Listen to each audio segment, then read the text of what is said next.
ஒரு ஊருக்கு வெளியே ஒரு நீளமான ஹைவே. அந்த ஹைவே நடுவில் ஒரு பெரிய பழைய மரம் இருந்தது. அந்த மரத்துக்கு ஊர்ல எல்லாரும் ஆச்சா மரம்னு பேர் வைத்திருந்தாங்க. அந்த ஹைவேல இரவுல வண்டி போகிறது ரொம்ப கம்மி. ஆனா யாராவது தனியா நைட் டிரைவ் போனா அந்த மரம் திடீர்னு மெதுவா காற்றில்லாமலே அசைந்து ஒரே ஒரு வார்த்தை தான் சொல்லும்: ஆச்சா. அந்த சத்தம் கேட்ட உடனே வண்டி ஓட்டுனவங்க கண் மங்கி போயிடும். ஸ்டியரிங் கைவிட்டு போயிடும்.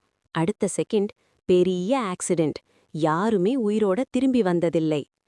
ஊர்க்காரங்க பயந்து அந்த மரத்தை வெட்ட முடிவு பண்ணிராங்க. ஒரு நாள் பெரிய மெஷின் கொண்டு வந்தாங்க. முதல் அடியிலேயே மெஷின் தானா ஆஃப் ஆகிடுச்சு.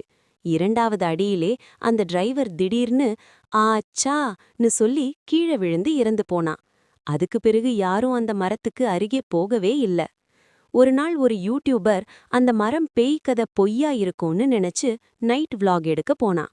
அவன் கேமரா ஆன் பண்ணி மரம் முன்னாடி நின்று இதுல என்ன பேய் இருக்குன்னு சிரிச்சான். அந்த சமயம் மரம் மெதுவா குனிந்து அவன் காது அருகே கிசுகிசுத்தது. ஆச்சா. அடுத்த நாள் காலை அவனோட கேமரா மட்டும் ஹைவேல கிடைச்சது. வீடியோவில கடைசி ஃப்ரேம்ல மரம் அவ முகம் மாதிரி ஒரு முகத்தை உருவாக்கி சிரிச்சது. இன்னைக்கு கூட அந்த ஹைவேல நைட்டு போனா யாராவது மெதுவா சொல்ற சத்தம் கேக்குதாம்: ஆச்சா. அந்த சத்தம் கேட்டா நீங்க அடுத்த காலை இருக்க மாட்டீங்க.